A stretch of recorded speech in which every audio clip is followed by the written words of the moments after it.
right, before we continue the program, I'm moving on to the next story. Today we'll be taking just messages and no calls, because I can see we're having a lot of calls. So please send your messages to the number displayed on the screen. So the next story, alleged politician's son flaunting lavish lifestyle.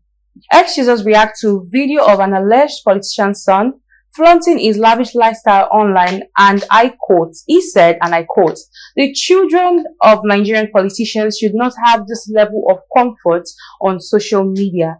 It is insulting." This is exactly what ignited the protest in Nepal, yet Nigerians are completely beaten down. These guys have worth of dollars from federal reserves, according to the ex-user. Please let's have the video displayed on the screen. Then we'll come back to analyze the story. The video is tagged "Alleged Politician's Son Flaunting Lavish Lifestyle." Stay with us. Right, welcome back. You're still watching The Buzz. So right now, based on this video that was brought up online, an ex-user, in his own opinion, feels like this is wrong based on the economic crisis going on right now. So my question is, what does this say about inequality in Nigeria, seeing how lavishly he's living, and others or some of the citizens are living like way below the way we should? All right. The book Animal Farm was a huge sell, right? Was it George Orwell?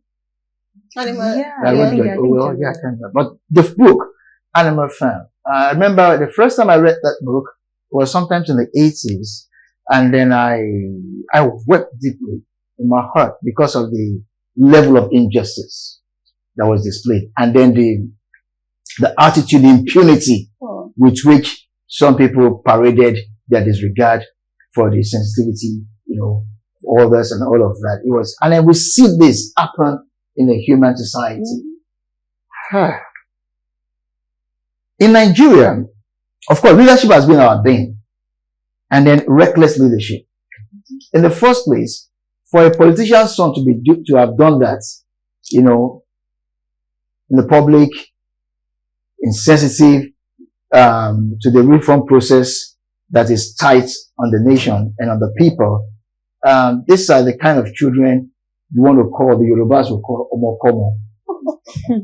Omokomo.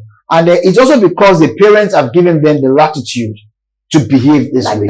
Because if you will know that doing this, your parent will ground you. Your parents will start the disciplinary measure. There'll be a lot of backlash on them. But, you won't even dare it. I can imagine if in the 80s, in the 90s, the parent will call for his arrest. You can't even flaunt your money. If you have money for break time as a student, you can't even flaunt the money given to you. If your money is more. Because, really? Yeah. You see, sometimes what civilization has done to us, is there a downside to it. Back then, in the 80s, 90s, you fumble at home. We're back there in class, in assembly. Your parents come to school. Maybe they've been dealing with you at home. They can't handle it. They come to school. They will hand you over to teacher. You'll be ashamed. And then they will carry you. And they will deal. If your parents will be there, they will not say, please, discipline this child. When he gets, he will behave. Now, for that child to have gone that way, and then you have insulted the entire nation in that manner, it's because the parents endorsed it. If that guy knows that his father or mother, whoever the politician could be, will come hard on him for doing so, he will not have done it in the first place. Because the parent will have been able to arrest him, say, deal with him, probe him. Where did he get that money from? Pretend it in the public that I didn't steal money, I didn't give you this money. So where did you get this money from? You should be probed. I didn't say let him go to jail. That would have been the ideal thing. But no, what do we have here? Reckless leadership. Reckless leadership. And then what has given them the courage, the impunity to act that way is because we also have cowardice and followership. But would you really blame them? No, because the truth is this. Okay, in leadership. I said cowardice in followership. Okay. Reckless leadership produce such children, and it is because we don't have a strong followership that command responsibility from leaders. Because once you behave like this and you don't win the next election, you know you are out. You understand? We punish you with the vote, and then we organize such a way that forget you can't even rig. If we are determined you won't come back, you won't come back. Because if you can't insult the public in this manner and then you still want to go back to power, you can't. In safe nations like America, you can't do this. You know, you've destroyed your father's political legacy. You are done. You can't do it like that. So we must come to that point of holding political leaders in their balls. We must push our way there. We must push our way. There are ways to go about it. Because in the first place, this money we are talking about is called patrimony. It is not the money. It is the nation's money. You are just managers. So that does not make it your money. You do not have the right to engage this fund as you like. What they do is they steal. And if you are caught stealing, there should be a penalty for that. So we should strengthen the process of financial accountability for public officers. There's a lot we can do. Now, the point we also have here is this, that if protests are genuine, then it can be a strong weapon. Yes. But the truth, what we now see is that most protests are not politically motivated. That weakens the power of protest. Because when you are protesting, and we can see through it that you are doing this for vested interest, it won't have a weight. But we're crying out loud, we cannot continue in this manner that our common patrimony is being stuck up there while the people get nothing. That's wrong. If we organize a protest in that direction and there's sincerity of protest in that, we'll know what we can achieve. Because it is harassful to the nation and to the people while the nation is going through this process of reform, struggling, to get by and all of that. And I see some reckless children wasting dollars, wasting money that we know is not their father's money, is our common patrimony, and you are doing this. It is not allowed. There should be a fine. That guy should be arrested. He should be made to account for money. In those states, a 17-year-old boy just bought 40 acres of land. Yeah, and the governor said, "Oh boy, come, you've got to come and explain." And he paid everything in full. 40 acres, 40,000 acres. Oh wow. Paid everything in full. And the governor said, no. It's just a 17-year-old boy. You have to come and explain where you got the money. Yes, sir. It is that kind of accountability we must bring back to the system. Not this recklessness we're seeing, and they get away with it. Why? Because they can buy the justice system, they can buy the police, they can buy. No, we can't build a nation this way. We can't build a Nigeria of our dream this way. There must be public accountability. And when there's a reckless act like this, it must be taken up. Call out the parents. We need to know who the parents of that Omokomo is. It's a whole lot. Well, while we are trying to chastise, the children of our leaders, politicians, here is a video of children from Abia State excited about a water fountain. Here we are trying to contain the fact that politician children are, lavishly displaying their money and spending it as they want. And here are children in Abia State happy over a water fountain. Wow, that's amazing. Let's quickly watch this video. I'll be right back. Well, what do you say, please? All right. For a start, it's unfortunate. It's unfortunate. For a start, politicians use poverty as a weapon. When they impoverish the people, and then they weaken the psychology, the psyche, the mental strength of the people. Because they've been impoverished, they've been starved. So by the time they now dingle out just some dust, you people see that as a miracle. And they celebrate it and all of that. So that way, you keep them at a leash. Like a chain around their neck. You control how far they can go. Because now you've blocked their capability to ask for more. You've starved them for so long. If someone has been starved, really starved, the crumble you give to that person will look like heaven and earth. They will rush at it and thank you forever. So the only way you can make them relate with you that way is first to starve them. So you have to first starve them for you to make them appreciate the crumbs you give them.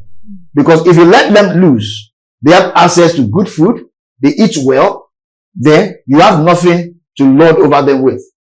So for you to be their Lord and all in all, you first have to push them through that torment of starving them. You starve them. Okay? Then you now give them crumbs. That's what happened with governance, but in Africa, particularly in Nigeria.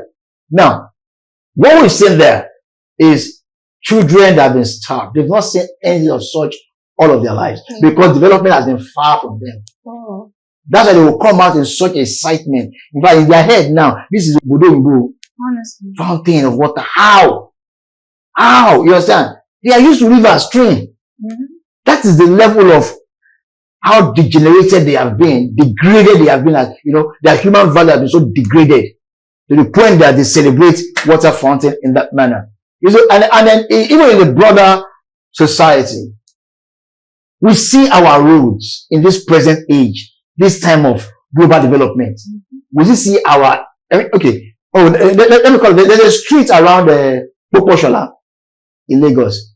I applied that route on Sunday, Poposhola, and then wherever you are, you'll be dancing in your car because the bumps and all of that. By the time you get home, your back everywhere, part of it is gone. The pain and all of that. And it's a very busy road. Now, you know what they now did on Monday, right on Sunday, they put stones to fill up whatever, and they abandoned the stones there.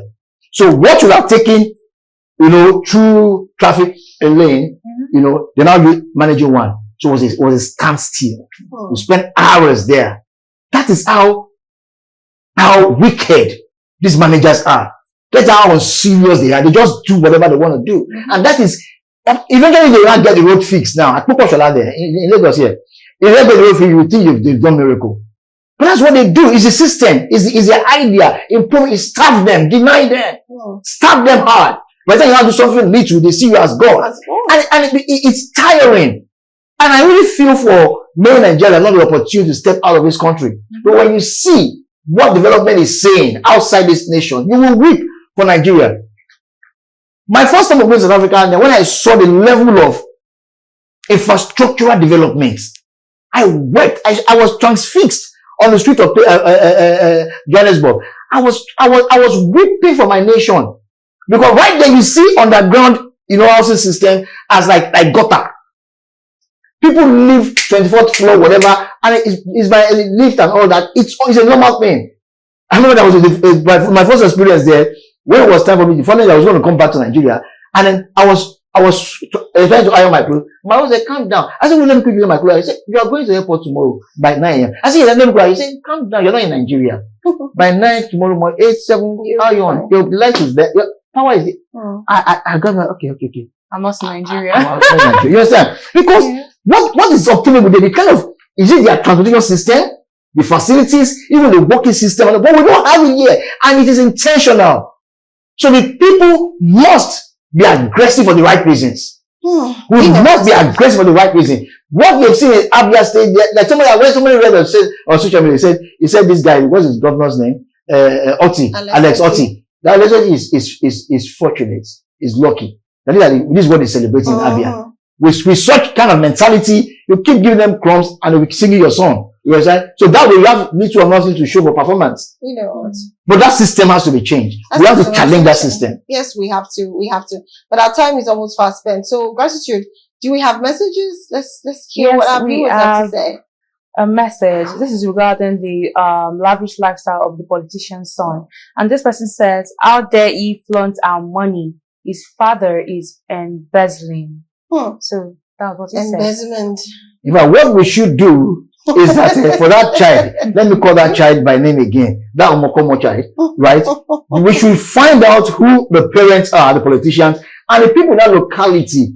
If, for example, if the politician is Lagbaja or whatever the name is, Lagbaja, they should gather and start singing Lagbaja Oli, Lagbaja Oli, Lagbaja Oli. Call out the parents. In this time when we have politicians having to carry armored police officers and cards, we should disgrace them. First of all, disgrace them, shout their name, call them only. Run it on social media. Let it be there. When you come, whenever you come to speak, let them gather in front of their house, shout only at them. Because that's what they are doing. That money cannot be earned genuinely, and then it's displayed that way. Well, aside from coming at them and saying only, what other proposal, very quickly in seconds, what other solution do you think you prefer? Well, we just have to strengthen our accountability system. Very, very important. We have to strengthen it. There are systems on ground, but what is their effectiveness? What is the level of their efficiency? That's what we have to question, and we have to drive it. We have to put demand on them, put pressure on them. EFCC, ICPC, we have to put pressure on them. put pressure on the National Assembly to legislate laws that will prohibit things like this and punish such ill attitude. All right, we need to put pressure on them, real pressure, not patronizing them. We need to put pressure on them because they are there on behalf of the people. The people holds the power. So if you're not representing us well, we should be able to sack them. In fact, we should get to a point where our politicians should fear the people.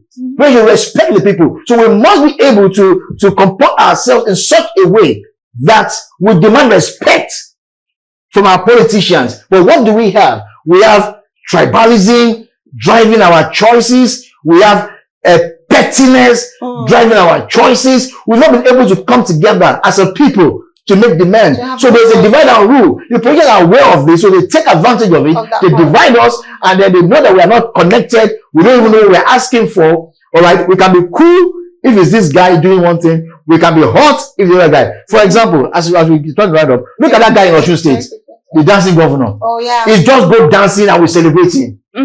Why? He's not an APC governor.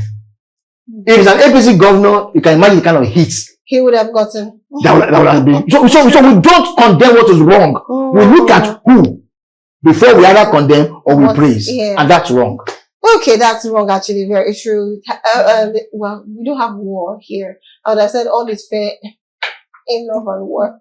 But anyway, I would like to wrap up by saying this: that the government really needs to look into things like this. Even the state government, your local chairman, your councillors, you need to still talk to them. You don't only just drag whoever you want to drag. You have to go and be very, very involved in politics from the grassroots. I think that's the only way we can make the change that we want to see. Anyways, I would like to say thank you very much, Chris, for holding the table today.